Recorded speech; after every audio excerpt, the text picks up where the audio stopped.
मेरे साथ बोलेंगे सब लोग। बुद्धं शरणं गच्छामि।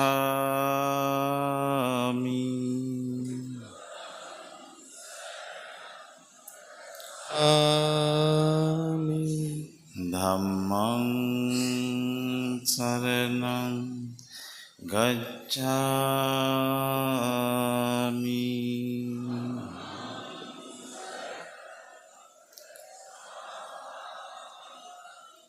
संघं शरणं गच्छामि।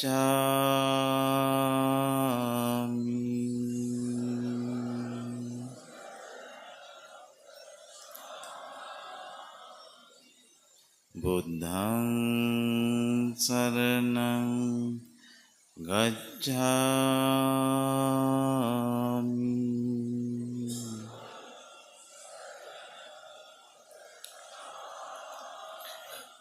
धम्मं शरणं गच्छामि।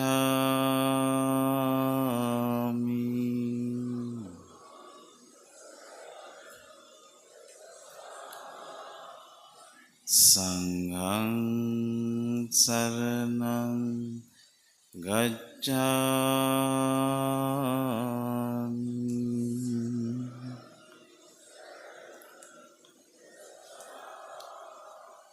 साधु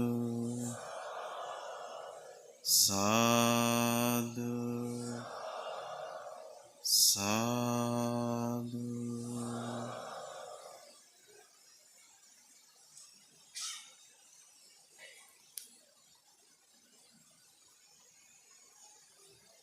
पूजनीय भिक्खु महासंघ, श्रद्धेय उपासक एवं उपासिकाएं, आदरणीय करुणाशील बनते जी, सबसे पहले आपको मैं साधुवाद देना चाहता हूँ। आपने इतने भीषण गर्मी के समय इतने बड़े, इतने सुंदर, इतने पवित्र महान कार्यक्रम आयोजन किया गया है। इसके लिए आपको बहुत बहुत साधुवाद है। और आप सब लोग, सभी भिक्षुगण, भिक्षुणीगण, उपासक उपासिका, आप सबको भी मेरे बहुत बहुत मेरे तरफ से साधुवाद देता हूँ कि आप इतने गर्मी के समय बहुत परेशानी के साथ 2 दिन इतने बड़ा समारोह, धम्म समारोह में आप भाग लिए हैं। इसके लिए भी आप सब बहुत धन्य हैं। आप सबको बहुत बहुत साधुवाद है। कल से जिस विषय पर आप करुणाशील बनते जी, उनके साथी टीम कल से जो चर्चा कर रहे थे, मुझे लगता है ज़्यादा से ज़्यादा आपके जो विषय पर आपने बहुत दिन से सोच रहा था, इस प्रकार की एक कार्यक्रम करने के लिए, जिसकी बौद्ध समाज का निर्माण के लिए बहुत आधारशिला बने। ये बाबा साहब ने भी कई बार इनके मन में ये विचार रहे, समय एक बौद्ध समाज का निर्माण कैसे हो सकता है, बौद्ध समाज का जो आधारशिला क्या हो सकता है। इसलिए उन्होंने श्रीलंका गए, विजिट किए कई बार। वहाँ के धर्म कैसे लोग प्रैक्टिस करते हैं, अपने जीवन में कैसे अप्लाई करते हैं। श्रीलंका में गए बाबा साहब डॉक्टर भीमराव अंबेडकर जी ने 2-3 बार। वहाँ के कई जाने माने विद्वत भिक्षु, शीलवान गुणवान भिक्षु लोग से मिले और विद्वान लोग से मिले, और बहुत कुछ उन्होंने वहाँ से सीख के वापस लाए। फिर बर्मा से, थाईलैंड से जाने के बाद उन्होंने एक किताब छोटा सा लिखने के लिए उनके मन में बहुत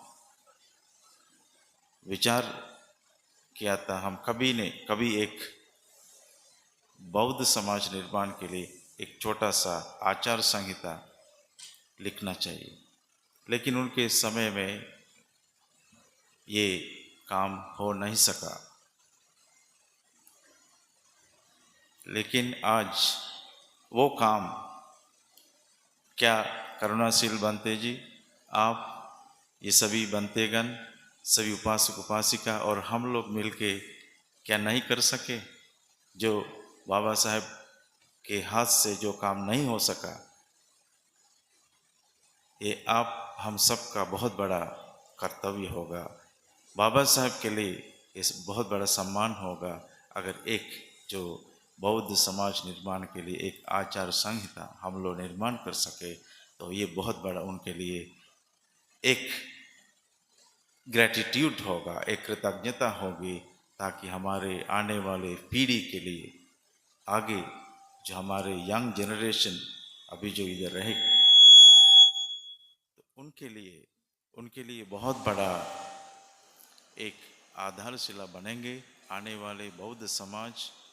और बौद्ध होने के बाद उनके जीवन शैली कैसे होना चाहिए, आने वाले नेक्स्ट जनरेशन का जीवन शैली कैसे होना चाहिए, ये हम सबका बहुत बड़ा कर्तव्य होगा, समाज के लिए बहुत बड़ा सेवा होगा। इसलिए इस बात के लिए करुणाशील जी आप इस बात को आगे बढ़ा रहे हैं और सभी उपासक उपासिका, सभी बाकी भिक्षु बनतेगण, भिक्षुनीगण आप मिलके सहयोग कर रहे हैं, ये बहुत बड़ी काम है, बहुत बड़ा काम है। फिर से मैं साधुवाद देता हूँ। मुझे आशा है ये काम बहुत जल्दी पूरा होगा, बहुत जल्दी पूरा होगा। और इसके लिए सभी लोग मिलना चाहिए, सभी विद्वत भिक्षु मिलना चाहिए और विद्वत जन मिलना चाहिए और समाज जो हमारे बौद्ध समाज के जो पढ़े लिखे लोग सामने आना चाहिए, अपना सुझाव देना चाहिए और बौद्ध विषय के जो विद्वत जन सामने आके इसको विचार करना चाहिए, विचार देना चाहिए, अपने सुझाव देना चाहिए और इस पर कमेंट करना चाहिए। इसको एक बहुत अच्छा बौद्ध आचार संहिता हम लोग बनेंगे। देखिए, समाज का निर्माण के लिए एक आधारशिला बहुत जरूरी है। बुद्ध के समय भी पहले कुछ नहीं था। जैसे आपने सुना होगा विनय पिटक, आप सुना है विनय पिटक?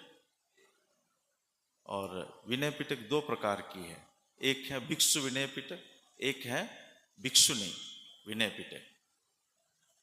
लेकिन उपासक उपासिका के लिए कोई विनय पिटक नहीं है, भिक्षु के लिए है, भिक्षुनी के लिए है।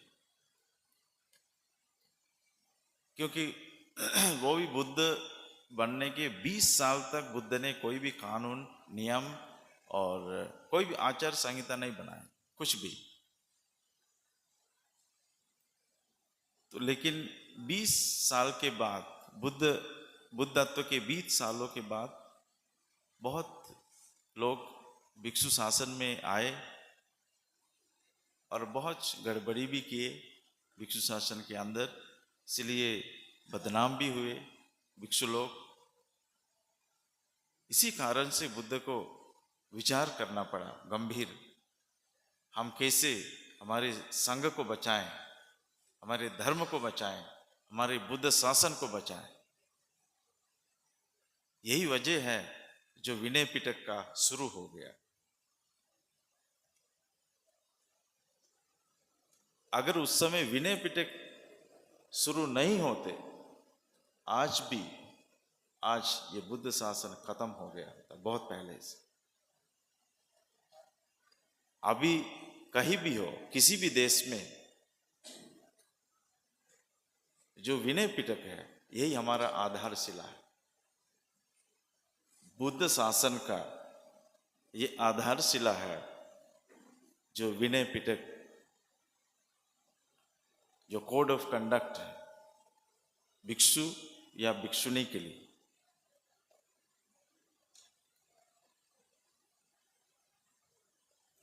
ये एक नई शुरुआत है। उपासक उपासिका के लिए भी एक कोड ऑफ कंडक्ट हम लोग तैयार करेंगे जो बुद्ध की सील के आधार हो, करुणा के आधार हो, मैत्री के आधार हो। ये किसी को दंड देने के लिए नहीं है। आचार संहिता का मतलब क्या है? आप एक अच्छा इंसान बनो। जो अच्छा इंसान होता है वो अच्छा बौद्ध होगा। जो अच्छा बौद्ध होता है वो अच्छा इंसान हो।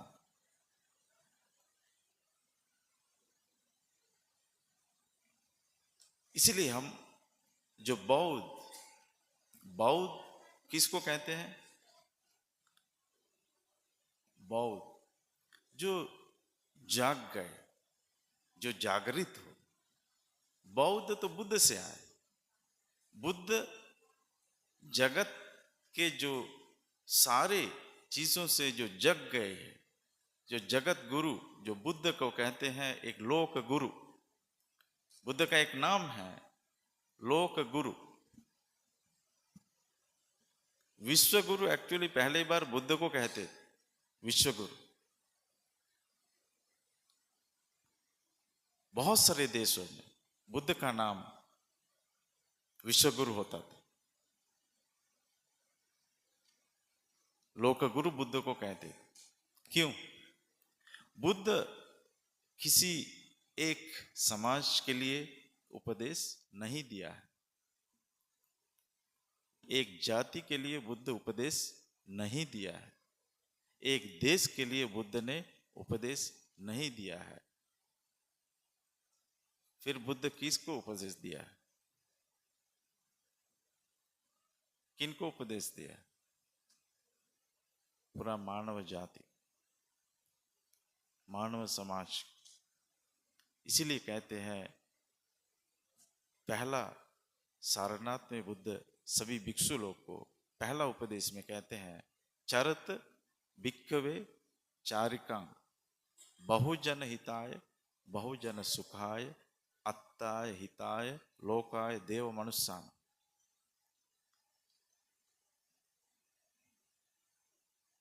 जो बुद्ध का उपदेश है पूरा मानव जाति को जहां भी हो, जिस देश में भी हो, जिस समाज में भी हो,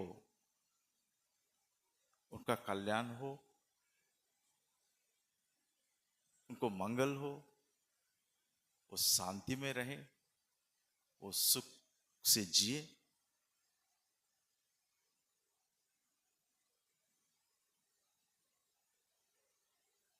और हम लोग आशीर्वाद देते हैं सुबह शाम। जो उपासक हम लोग को जब प्रणाम करते हैं हम लोग उनको आशीर्वाद देते, सबका मंगल हो।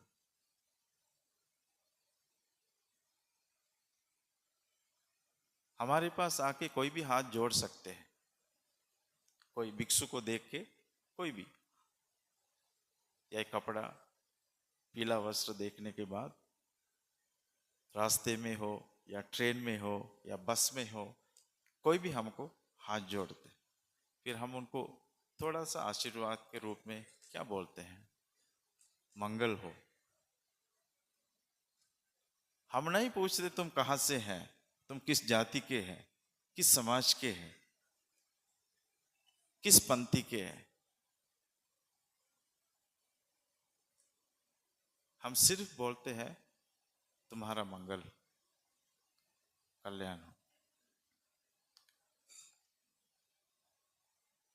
तो बुद्ध के संदेश जिस प्रकार से बाबा साहब ने एक छोटा सा किताब लिखने के लिए प्रयास किया, वो स्वप्न नहीं पूरा हो सके, लेकिन अभी हम लोग मिलके एक आचार संहिता निर्माण करना चाहिए बौद्ध समाज के लिए, ताकि हमारे आने वाले आपके बाल बच्चे को आने वाले समय में उनको बहुत अच्छा एक समाज हमको निर्माण कर रखना चाहिए। ये हमारे जो बुद्ध के धर्म के अनुसार एक इस प्रकार की समाज आगे आने वाले समय में निर्माण हो सके, ये हम सबका कर्तव्य होना चाहिए। आज जो भिक्षुगण हो, जो पेरेंट्स हो, उपासक उपासिकाएं हो, हम आप सबका ये बहुत बड़ा कर्तव्य होगा आने वाले समाज के लिए और आने वाले पीढ़ी के लिए। हम इस समाज को मजबूत बनाएं, मजबूत बनाएं। और इसलिए इसके लिए मैं साधुवाद देता हूं। आप इसको करते रहें करुणाशील जी, और सबके साथ मिलके जो हमसे जो सहयोग हो सके आप जब भी हमको बताएं इस चीज़ को आगे ले आने के लिए। और मेरे तरफ से जो महाबोधि सोसाइटी ऑफ इंडिया के तरफ से जो इस कार्यक्रम आगे बढ़ाने के लिए आप हमसे जो चीज़ आप मांगेंगे या हमसे डिस्कस करना चाहेंगे आगे, हम हमेशा आपके साथ रहेंगे इसको सफलता बनाने के लिए।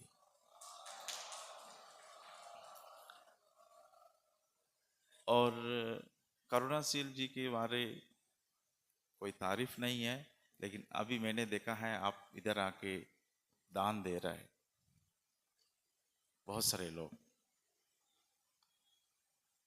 दान देना बहुत कठिन बात है, पता है आपको? आप जो कमाया है बहुत मुश्किल से, आप किसी के कहने पर जो दान देगा वो बहुत बड़े दिल होना चाहिए, बहुत जो देने का जो चेतना आपके अंदर आना चाहिए। जो बंते जी जब बताए अपने धर्म भूमि के ऊपर, जो आपके अंदर देने का चेतना जग गए, जो बौद्ध कहते हैं जो जग जाते हैं अच्छे काम के लिए, अच्छे समाज के लिए, वो बौद्ध होता है। बौद्ध उनको कहते हैं क्योंकि बुद्ध के शब्द से ही बौद्ध बन गया। जहां आवश्यकता है, करुणाशील जी कोई अपना घर मकान बनाने के लिए नहीं बोल रहे, बोले धम्म भूमि के लिए, वहां से धम्म प्रचार हो। इसीलिए आप लोग सामने आए, दान दिए। देखिए आध्यात्मिक जो जीवन होता है, आध्यात्मिक जीवन, आध्यात्मिक जीवन का पहला कदम है दान देना। 10 पारमिता आपको पता है? 10 पारमिता पता है? तो 10 पारमिता का पहला पारमिता क्या है? दान पारमिता। 10 पारमिता का पहला पारमिता दान पारमिता। दान के बिना कुछ आध्यात्मिकता आगे नहीं बढ़ पाएगा, पहला कदम है। इसीलिए लोग 1 रुपया भी दान देते हैं, 1 सिक्का भी दान देने के लिए, जहां उनके पास कुछ भी नहीं है देने के लिए, देने का मन है, दिल है, 1 रुपया भी वो जाके दान देते हैं, गरीब भी दान देते हैं। लेकिन आप जो दान दिया है ये बहुत महान काम है। तो मुझे लगता है करुणाशील जी आपका काम आधा से ज़्यादा अभी बन गया है। आपके सामने इतने लोग हैं और लोग आने वाले हैं। आपका धम्म भूमि जितना जल्द से जल्दी आप वहाँ बनाएंगे, और इतने श्रम दान और भी है, आप और भी तरह से दान दे सकते हैं, आप पैसा भी देंगे और भी उसको बनाने के लिए मदद आप आगे करेंगे। ये कोई कठिन बात नहीं है। अगर इतने लोग इतनी गर्मी में आपके साथ हैं, इतनी गर्मी में आप चिंता नहीं करना चाहिए, आपके साथ इतने लोग, इतने बल, इतने फोर्स आपके साथ हैं। इसलिए एक धम्मभूमि नहीं, आप और भी धम्मभूमि शुरू करिए, आपके साथ कोई कमी नहीं रहेंगे, आपके साथ ये फोर्स लगे रहेंगे। इसलिए ये बहुत, देखिए जो काम पवित्र होता है, पवित्र मन से करता है, वो सफल हो गए। आप भी आप करके देखो, पवित्र मन से प्रार्थना करो, वो एक न एक दिन पूरा होगा। लेकिन पवित्र मन से। जहां अपवित्रता आए वहां वो खत्म हो जाएगा, कुछ न कुछ बाधा आ जाएगा। इसलिए पवित्र मन से आप जो भी शुरू करिए, बाधा आते रहेंगे, फिर भी आपका काम कभी फेल नहीं होगा, वो फुलफिल होगा, वो पूरा होगा। वो आपका बहुत लोग आपके सामने मदद करने के लिए आएंगे। देखिए, उपासक उपासिका तो आपके साथ है ही है, उसके ऊपर भी और आपके साथ आशीष भी है भगवान तथागत बुद्ध की और धर्म की और संघ की। आप ये समाज के लिए कर रहे हैं, आप लोक कल्याण के लिए कर रहे हैं, इसीलिए आपके साथ तथागत की आशीर्वाद है, धम्म की आशीर्वाद है, संघ की आशीर्वाद है। इसलिए ये काम मुझे लगता है हो सकता है 1-2 साल के अंदर हमारा ये धर्म की जो धर्म महोत्सव जो यहाँ आपने किया है आपके धर्म भूमि में, अगले साल या उसके 1 साल के बाद आप वहाँ करें, हम सब लोग उधर जाएंगे वहाँ जाके आपके साथ उस कार्यक्रम में शामिल होंगे। और तीसरी बात, कुछ धम्म के बारे में आपको 2-3 शब्द, ज़्यादा देर नहीं, ज़्यादा समय नहीं लेंगे। अभी बहुत आप सबको थक गए होंगे बहुत देर कल से इधर, इसलिए मैं ज़्यादा कुछ समय आपके नहीं लूँगा। कुछ थोड़ा धर्म की बातें करेंगे हम लोग, ताकि तथागत हम सबका जीवन का कल्याण हो। हमारा जीवन क्या है, जीवन का लक्ष्य क्या है, थोड़ा विचार करना चाहिए, क्योंकि तथागत बुद्ध ने हम लोग को यही समझाया है। तुम अपने आप को देखो। आपसे मैं पूछता हूं, जीवन के लक्ष्य क्या है? कोई बताएं, जीवन के लक्ष्य क्या है? मनुष्य जीवन मिला है, इस मनुष्य जीवन का लक्ष्य क्या है?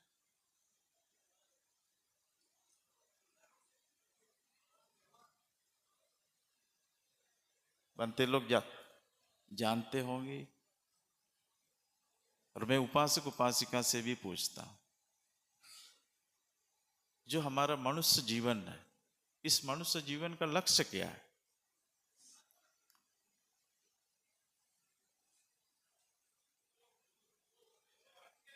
ये आप अपने आप से, आप एक उपासक जी बोल रहे हैं, अपने आप से विचार कर लो। कभी कभी मन में आप विचार कर लो, मेरा ये मनुष्य जीवन हमको मिला है, इस मनुष्य जीवन का अर्थ क्या हो सकता?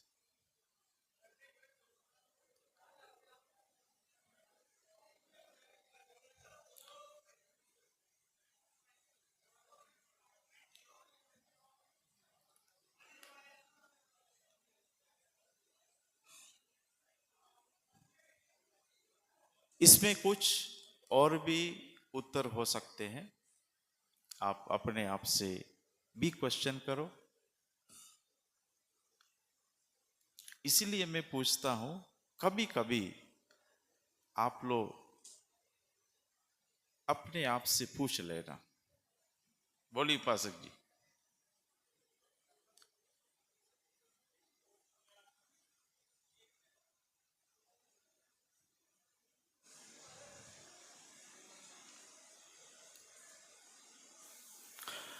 कभी कभी ऐसे हम लोग Hello, hello, hello. From Sarve Viku Sanko सादर वंदामी। नमो बुद्धाय, जय भीम। मनुष्य जीवन का लक्ष्य है कि मनुष्य जन्म में जो प्रकृति से हमें मिला है उसको समाज को वापस लौटाना है, ताकि आने वाला समाज सुरक्षित और उन्नति की ओर अग्रसर हो। यही मनुष्य जीवन का लक्ष्य है। बहुत बहुत धन्यवाद। बहुत साधुवाद उपासक जी।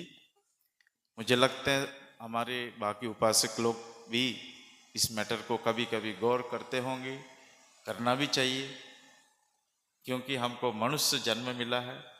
बुद्ध कहते हैं ये मनुष्य जीवन बहुत दुर्लभ है, दुर्लभंच मनुष्यत्ता। धम्मपद में एक गाथा है, दुर्लभंच मनुष्यत्ता। मनुष्य जीवन मिलना बहुत बहुत दुर्लभ है। बुद्ध पादोच दुर्लभो, बुद्ध का आगमन, बुद्ध का जन्म, एक बुद्ध का इस संसार में आना बहुत दुर्लभ है। और बुद्ध की सद्धम्मो परम दुर्लभो, जो धम्म है, सद्धम्म है, जो आपको सुनने में मिलता है, पढ़ने में मिलता है, ये परम दुर्लभ, ये बहुत दुर्लभ है, बहुत दुर्लभ है। इसलिए ऐसा मत सोचना मुझे किसी माँ बाप का बेटा या बेटी बन के हम आ गया इस दुनिया में, बस अभी जो भी माँ बाप का है वही कर दे। ये नहीं है। हर इंसान का, हर आदमी का एक मिशन है इस मनुष्य जीवन। हर आदमी का, हर इंसान का एक मिशन है। सिर्फ अपने को नहीं देखना है, मतलब भोजन करो, काम करो, सो जाओ, बस जीवन खत्म, ये नहीं है। वो जीवन नहीं है। वो सब लोग करते हैं, सभी जीव जंतु, सभी प्राणी खाना खाते हैं, बाकी सब करते हैं जो आप करते हैं।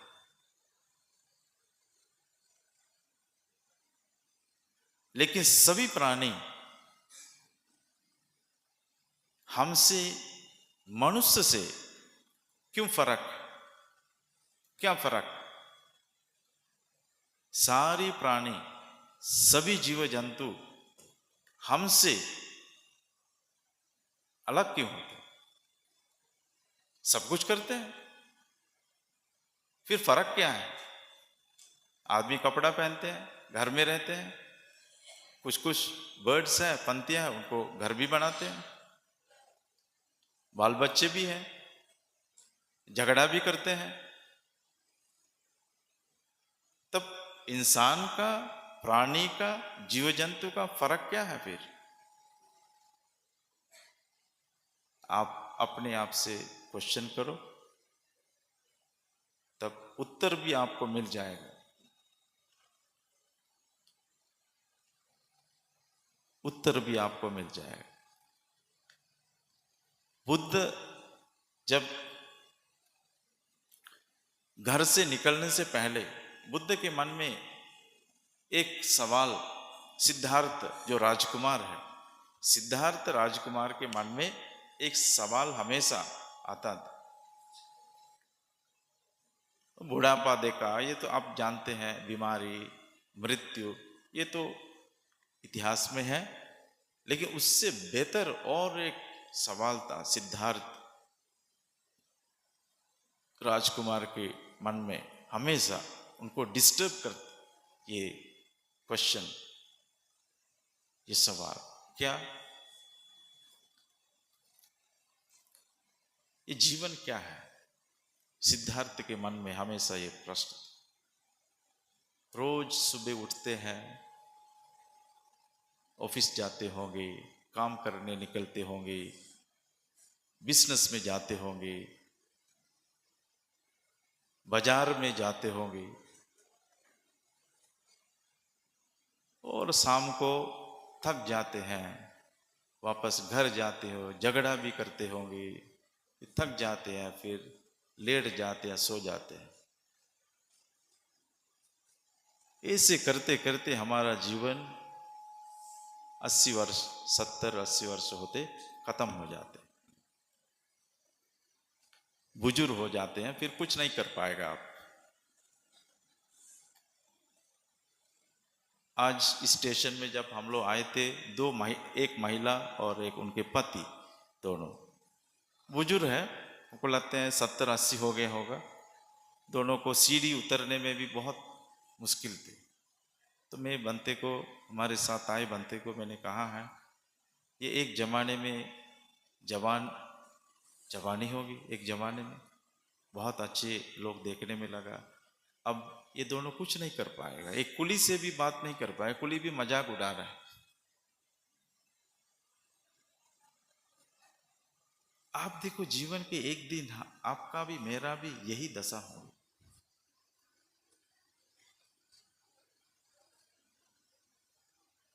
इसलिए बुद्ध के मन में ये बात उठे, जीवन का क्या सच है, what is the reality of this life, what is the truth of this life.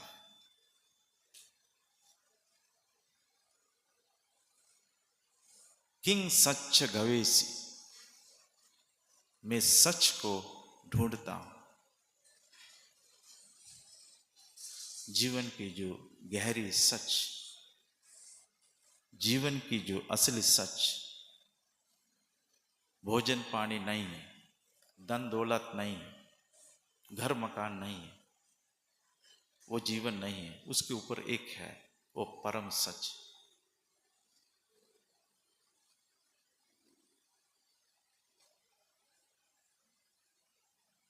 इसीलिए एक गाता है, सब दानं धम्म दानं जिनाति। आप सुने होंगे, ये बहुत पॉपुलर सेंटेंस है बुद्धिज्म के।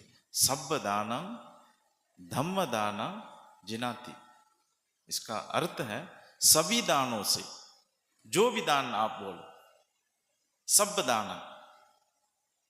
सभी दानों से सर्वोत्तम कौन सी दान है?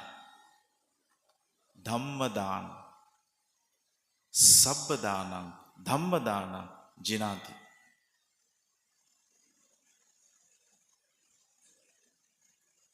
धम्म दान, ये आपको जो दे रहा है ना करुणाशील बनते जी सा, उनके जो साथी, जो टीम मिलके, इसको क्या कहते हैं?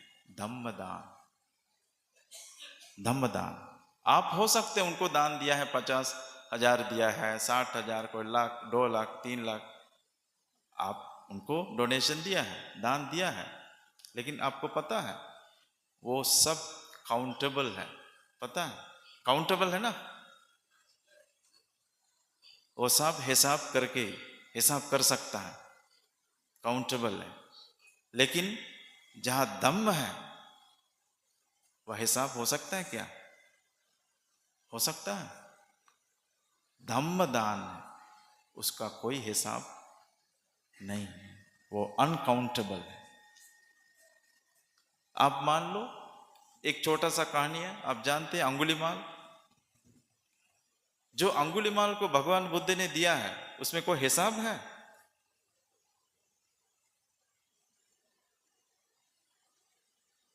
कोई हिसाब नहीं, कोई हिसाब नहीं, कोई हिसाब नहीं। इसलिए आप बुद्ध के नाम से, धम्म के नाम से, संघ के नाम से आप कुछ भी दे दो, वो आपके खाते में लिखा रहेगा।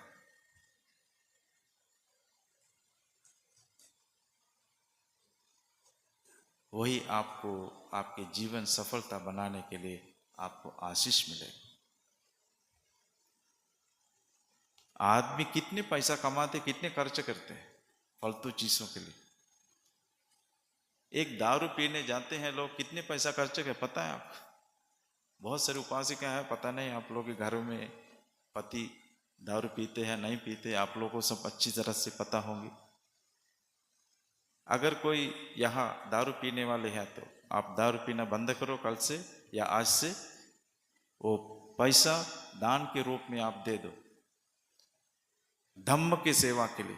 आप बीड़ी पीते होंगे, सिगरेट पीते होंगे, हाथ उठाओ। हम फोटो नहीं खींचते हैं, आप डरो मत,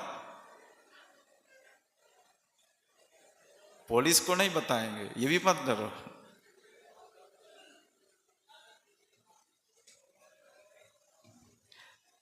आप ऐसा करो, कोई भी चीज अगर बुरे आदत है आपके अंदर, अगर देखो बुद्ध शासन में आप घबराओ मत, चिंता भी मत करो।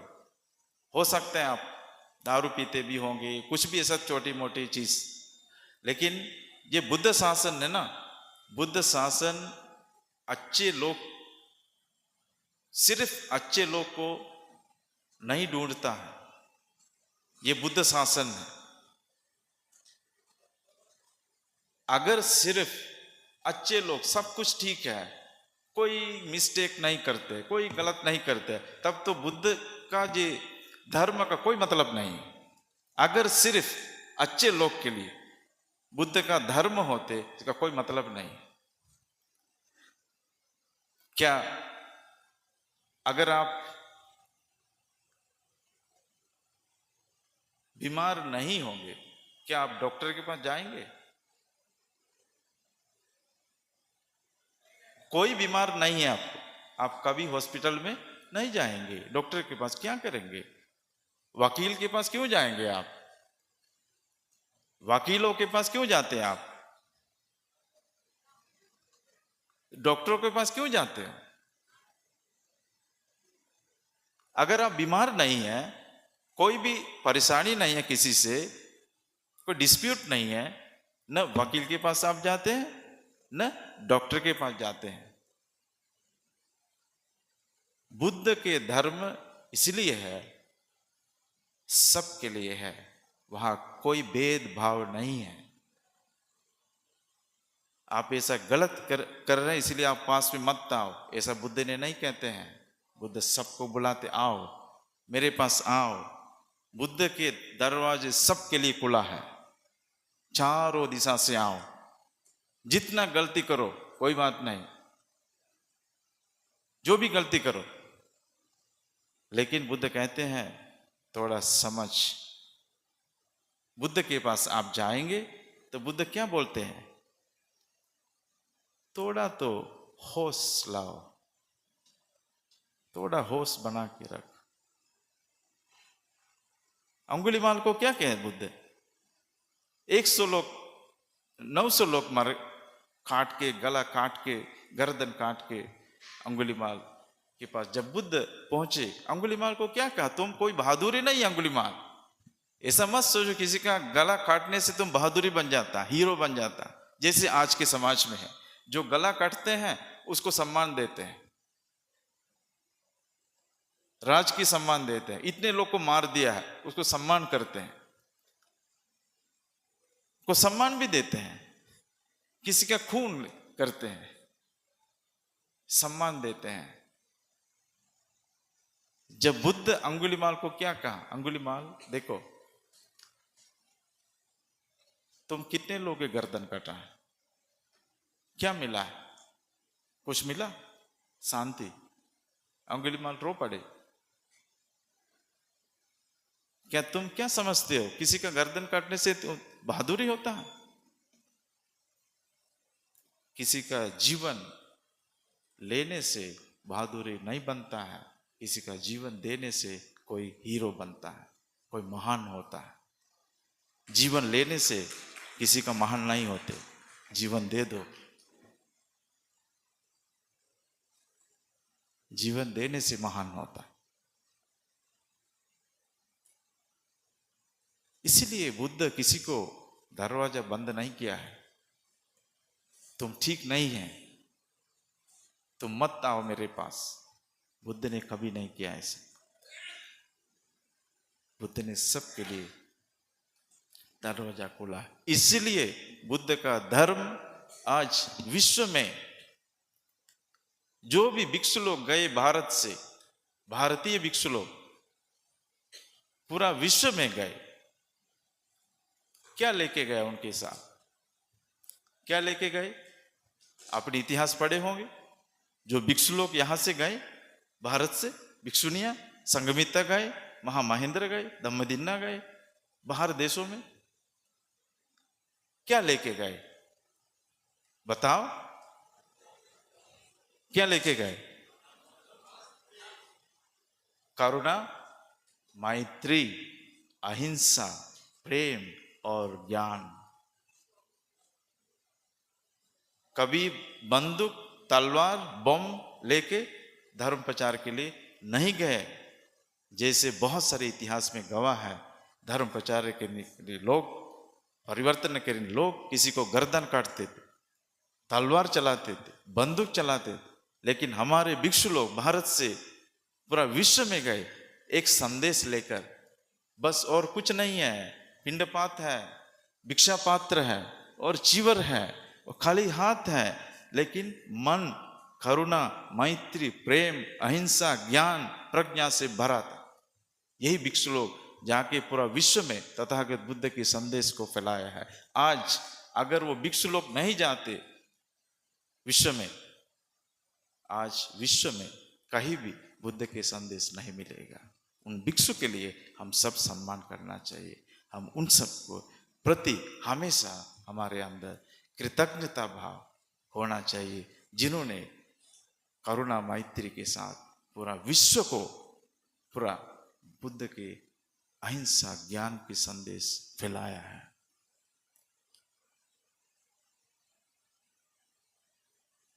इसलिए हमारे बनतेगण यहाँ बैठे हैं, भिक्षुणी गण, उपासक उपासिका गण, आप बहुत बड़े महान लोग हैं। आप ये तो मत सोचना आप गरीब है, छोटे मोटे काम करते होंगे, किसी का कुछ महीना के कमाई बहुत कम होगी, इनकम बहुत कम है, गरीब है, ऐसे मत सोचना। कुछ लोग होंगे अच्छे व्यापार करने वाले भी इधर, अच्छी नौकरी करने वाले भी होंगे इधर। ऐसा मत सोचना कभी मेरे पास कुछ नहीं है। आप पता है, एक आदमी रोने लगा एक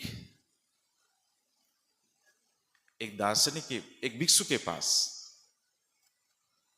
मैं बहुत गरीब हूं। जाके ये कहने लगा भिक्षु के सामने, मैं बहुत गरीब हूं, मैं सुसाइड करना चाहता हूं। भिक्षु ने क्या क्या पता है, अच्छा तुम बोल रहे तुम गरीब है, तुम्हारे पास कुछ भी नहीं है, अच्छा तुम मरने के पहले एक मुझे काम करो, तुम अगर सुसाइड करना ही है तो एक काम करो, तुम्हारे जो आंख है, दोनों आंख जो है ना, मुझे दान करो मरने से पहले। आप कर सकता है ना? दोनों आंख भिक्षु ने कहा मुझे दान दे दो। फिर वो आदमी ने क्या कहा, वो तो अभी नहीं कर सकता। क्यों? इसके बिना हम देखेंगे कैसे? आंख के बिना अगर ये आंख आपको देगा, कुछ में अंधे हो जाएंगे। तो भिक्षु ने कहा इस आदमी को, देखो ये आंख तुम्हारे है ना, ये आंख के बिना तुम देख नहीं सकता, इसलिए पहला ये तुम्हारे पास जो प्रेशियस चीज है, जो सबसे कीमती जो चीज तुम्हारे पास है, तुम्हारा आंख। तुम देख तो सकते हैं,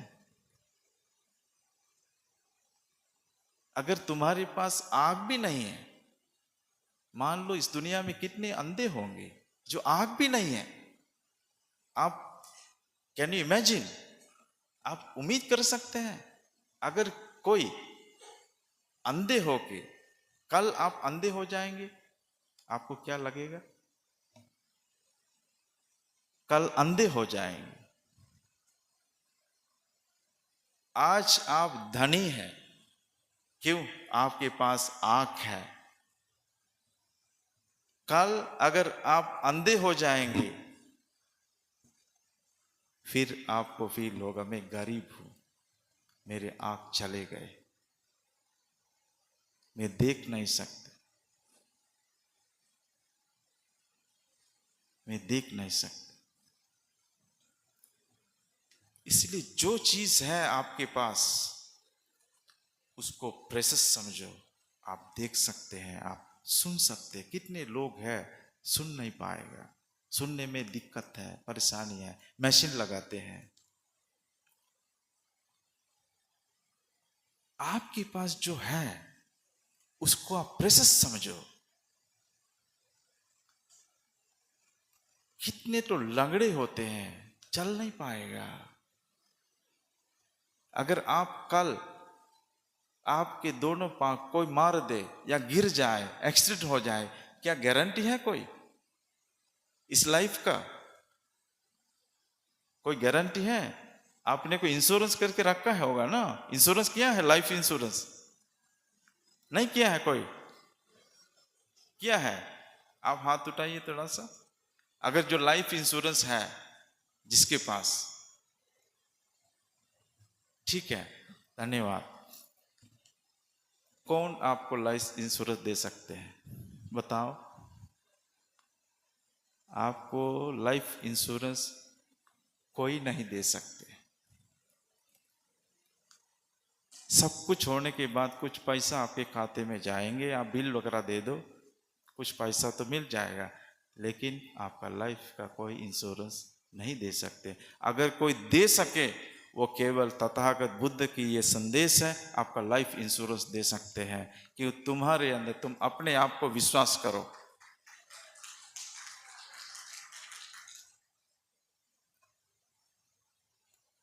अपने आप को विश्वास करो।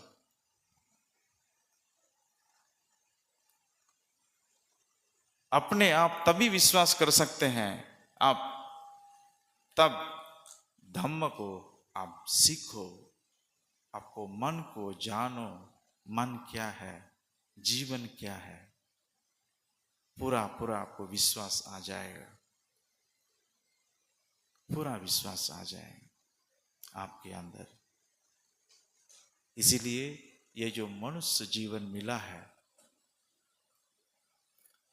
आप उसको मत गवाना दूसरा काम के लिए। आप इस जो छोटा सा जीवन है, पीछे जो हो गया पीछे मत जाओ। भगवान बुद्ध का धर्म पता है, समसामयिक है, वर्तमान काल में। बुद्ध स्वप्न नहीं बताते आपको, बुद्ध असली बात बोलते हैं, आपको अच्छा लगे या आपको बुरा लगे। आपको स्वर्ग में भेजने का नकली स्वप्न आपको नहीं दिखाते तथागत बुद्ध। जो झूठे स्वप्न, ये बुद्ध का धम्म नहीं है। बुद्ध जो रियलिटी है, जो सच है, वो बहुत ताजा ताजा है। सच आपको बताते हैं, क्योंकि आपको सुनने में तो दुख लगता है। इसलिए बुद्ध का जो पहला जो 4 आर्य सत्य की पहला सच क्या है? दुख। और ये 4 आर्य सत्य है ना बुद्ध के धर्म में। क्या है पहला सच? दुख। हाँ, दुख का ये सच। दूसरा दुख समुदय और ये सच। तीसरा दुख मार्ग और निरोध आर्य सत्य और दुख मार्ग आर्य सत्य। 4 सच, ये 4 प्रकार की सच है। पहला ही उपदेश में ही बुद्ध ने बताया 4। इसीलिए जो बाहर के लोग, बहुत सारे देशों के लोग बुद्ध का ये धर्म सुनने से उनको बहुत दुख लगता है, कष्ट होता है। क्यों? बुद्ध बोलते हैं जीवन दुख है। पहले जो बुद्ध के जो धम्म को अनुवाद करते समय वेस्टर्न लोग, वेस्टर्न स्कॉलर्स, जो पश्चिम देश के लोग हैं, वो बहुत चिंता होने लगा, उनको क्वेश्चन मार्क होने लगा। ये बुद्ध क्या कहते हैं, जीवन दुख है, इतनी अच्छा जीवन है। आपको भी कभी कभी लगा होगा ना बुद्ध कैसे कहते हैं, तो अच्छा, सब कुछ अच्छा लगता है। सब कुछ देखने में सुंदर लगता है। बुद्ध क्या बताते हैं? ये पश्चिम देशों के लोग के मन में ये बात आने लगा, बुद्ध दुख किसको कहते हैं? जीवन दुख है। आप किसी को अगर ऐसा नहीं लगता है, जीवन दुख नहीं है, जरा सा हमको बताओ। अगर आपको समझ में नहीं आता ये जीवन दुख क्यों कहते हैं, अगर आपको नहीं समझ में आता, आप उसको खोजो, धीरे धीरे आपको समझ में आएगा। आप जो सोचता है वो सच नहीं है। आप सोचते होंगे वो सच है, लेकिन आप जो सोचता है वो सच नहीं है। आपको अनुभव करते हैं वो सच है। आपके मन में बहुत विचार आते रहते हैं, बहुत विचार से आपको सच अनुभव नहीं होता है। ध्यान से और अनुभव से आपको सच क्या है अनुभव हो सकता है, सच क्या है जान सकते हैं। इसलिए बुद्ध ने धम्म पद में 2 गाथा बहुत, आप धम्म पद पढ़ो। करुणाशील बंते जी को मैं ये बात भी कहता हूं इस मंच पे, आप धम्म पद आप प्रिंट करो, उसका प्रिंटिंग करने का जो खर्च वगैरह होगा वो मैं देता हूँ, महाबोधि सोसाइटी को ज्ञान करता हूँ। जो धम्म पद की आप सरल हिंदी से और जो बाकी लैंग्वेज है इंडिया के, आप उसको प्रिंट करो, ट्रांसलेट करा दो, अनुवाद करा दो। धम्म पद ये हर बुद्धिस्ट के हाथ में होना चाहिए। सभी बुद्धिस्ट के हाथ हमेशा आप रखना चाहिए। धम्म पद छोटा सा एक किताब है, बहुत छोटा सा हल्का पतला किताब है। इसको आप प्रिंट करके अलग अलग भाषाओं से आप सबको दे दो, दान दे दो। ऐसे प्रोग्राम में एक किताब दे दो, दान दे दो, फ्री में। दान देंगे तो वो अलग बात है, लो, लेकिन उसको फ्री में बांट दो। दान, धम्म दान कर देना सबको। उसका परीक्षा भी ले लो आप कभी कभी, उपासक उपासिका लोग से, ये बनते लोग से भी उसका परीक्षा भी ले लो, ये पढ़ता या नहीं, इसका जीवन कुछ जानो। इस जीवन में अगर आ गया तो मनुष्य जीवन कुछ जान लो, ऐसे खाली हाथ में मत जाना वापस। कुछ मतलब है जीवन में, इसीलिए आप इधर है, एक मिशन है, इसीलिए आप आ गया है मनुष्य जीवन। खाली हाथ में मत जाओ, एक मिशन लेके आए, उस मिशन को पूरा करो। धम्म पद का ये 2 गाथा है, उसको मैं पढ़ के इसका अनुवाद करके मेरा 2 शब्द समाप्त करता हूँ। आपको एक गाथा में सुनाता हूँ, आप भी उसको बोलो मेरे से। हम बोलेंगे उसके बाद आप बोलो, उसके बाद मेरा 2 शब्द समाप्त करता हूँ। ये पहला गाथा है, आप बोलो। मनोपुब्बंगमा धम्मा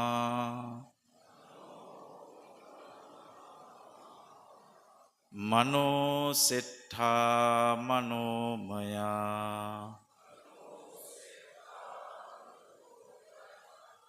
मनसाचे पदुट्ठेन भासति वा करोति वा ततो नं दुःखमन्वेति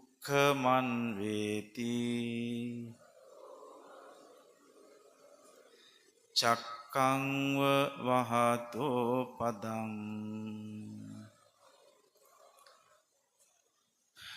इसका अर्थ है, आप बात में करुणाशील बनते से या किसी भिक्षु से आप पूछ लो, लेकिन मैं थोड़ा सा अनुवाद करता हूं। उसका अर्थात मनोपुब्बंगमा धम्मा, मन सभी धर्मों का, सभी जो भी धर्म है, मन सभी धर्मों का अगुआ है। मन चाहे सभी, अच्छा बुरा भला, धर्म अधर्म, कुशल अकुशल, मन आगे है, मन चाहे। मनो पुब्बंगमा धम्मा, मन सबका अगुआ है, सबका। मन के बिना कुछ भी नहीं है। मन पहला कदम है। मनो पुब्बंगमादा, मनो सेट्ठा, मन श्रेष्ठ है, सबसे ऊपर है। मनो सेट्ठा मनो में सर्वश्रेष्ठ है मन। भासतिवा करोतिवा, मनसाचे पदुठे। अगर आप भासतिवा, इस मन से ठीक से आप सुनो, अपवित्र मन से भासतिवा कुछ बोले, करोतिवा कुछ करें, दूषित मन से, अपवित्र मन से। ये बुद्ध की शब्द है, मेरा नहीं है। आप दमपद पढ़ो, ये बुद्ध की शब्द, असली बुद्ध शब्द है। अगर अपवित्र मन से, बुरा मन से कुछ बोलो या कुछ करो, भासतिवा करोतिवा, उसका परिणाम ठीक उसी प्रकार आपके साथ पीछा करेगा।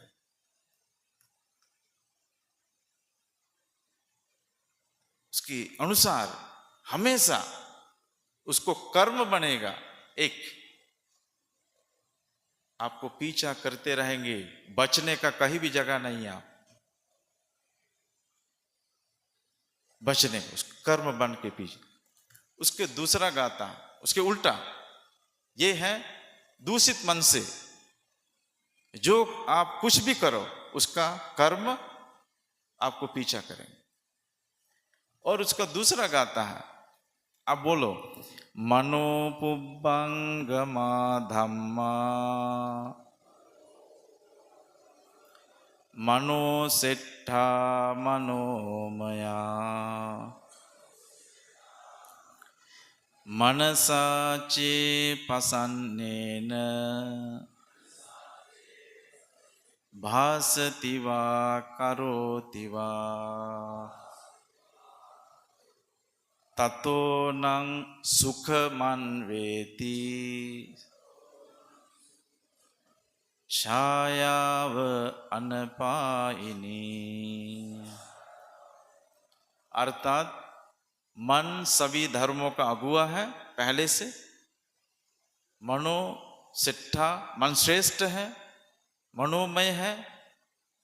वे यदि आप पवित्र मन से, मनसाचे पसन्नेन, प्रसन्न मन से, पवित्र मन से, शुद्ध मन से, मनसाचे पसन्नेन भासतिवा कुछ बोले, करोतिवा कुछ करो, करोतिवा ततो नං सुख। पहले ही बोला ततो नං दुख, अभी बोल रहे ततो नං सुख। मनवेति छायाव अनपायिनी। आपके जो शुद्ध चेतना से, पवित्र मन से आप कुछ बोलो, किसी को कुछ करो, आपका सुख की कम जो कर्म है, सुख कर्म, कुशल कर्म आपका पीछा करता है। उस प्रकार जैसे छाया आपका कभी नहीं छोड़ते, छाया की तरह हमेशा आपको सुख लाएंगे, मन में पवित्रता लाएंगे, शांति लाएंगे मन में हमेशा। ये है सुख।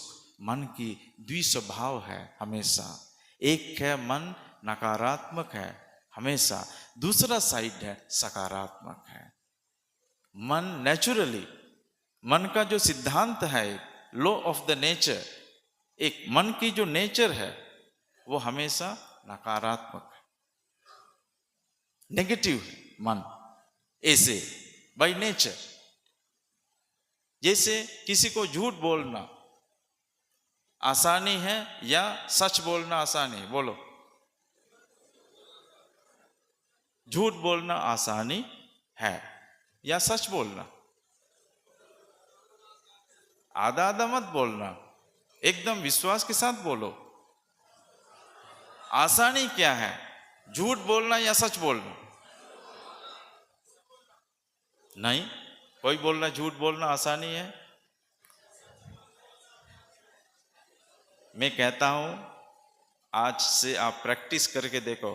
अगर आज तक आप झूठ बोले होंगे, आज के बाद आप प्रैक्टिस में लाओ सच बोलना। सच, आपको लगेगा सच बोलना कितना सिंपल है, कितना सरल है। झूठ बोलने के लिए आपको कितना बार सोचना पड़ेगा, कितने लोगों को आपको दिखाना पड़ेगा। दिखावा है हमेशा झूठ। और झूठ कितने लोग को आप बोलेंगे? एक को बोलेंगे, फिर दूसरे को, तीसरे को, चौथे को। वो कितना झूठ बोलेंगे आप रोज? कोई सीमा है आज तक? अगर आप जितना झूठ बोले होंगे, कोई सीमा है? झूठ बोलना बहुत मुश्किल है, लेकिन ये बोलने में तो आसानी लगेगा आपको। उस झूठ को कोई पकड़ लिया, फिर आप उस झूठ के अलावा क्या बोले? दूसरा झूठ, फिर वो भी पता चला किसी को, तीसरा झूठ। उसका कोई अंत नहीं है। अगर आप सच बोलेंगे, सच एक है, बस एक बार बोल दिया, खत्म। एक बार सच बोल दिया, फिर खत्म है। अगर मान लो घर में आप दारू पी के जाते होंगे, बीड़ी पी के जाते होंगे, सिगरेट पी के जाते होंगे, पत्नी पूछेंगे आपसे, आप दारू पीते हैं? या कहीं गया दूसरा किसी को, क्या आप उनको बोलेंगे? आप छुपाना है, आप पीते होंगे लेकिन छुपाना है। आप वाइफ को बोलेंगे नहीं, या कहीं गया दूसरा कुछ बोलेंगे ना, लेकिन एक दिन वाइफ पकड़ लेंगे आपका झूठ, फिर क्या होगा? झगड़ा होंगे, अशांति होंगे वहां। यही तो होगा। उसका परिणाम क्या है? लेकिन सच का परिणाम, सच का परिणाम क्या है? सच का परिणाम है आपकी उदारता। लेकिन सच बोलना चैलेंजिंग है। ये बात इसलिए बुद्ध के साथ आज भी बुद्ध को बर्दाश्त नहीं कर रहे हैं। क्यों? कारण क्या है? आज भी इस देश में बुद्ध के शब्दों को, उपदेश को बर्दाश्त नहीं कर रहे हैं बहुत सारे लोग। कारण क्या है? एक ही कारण क्या है?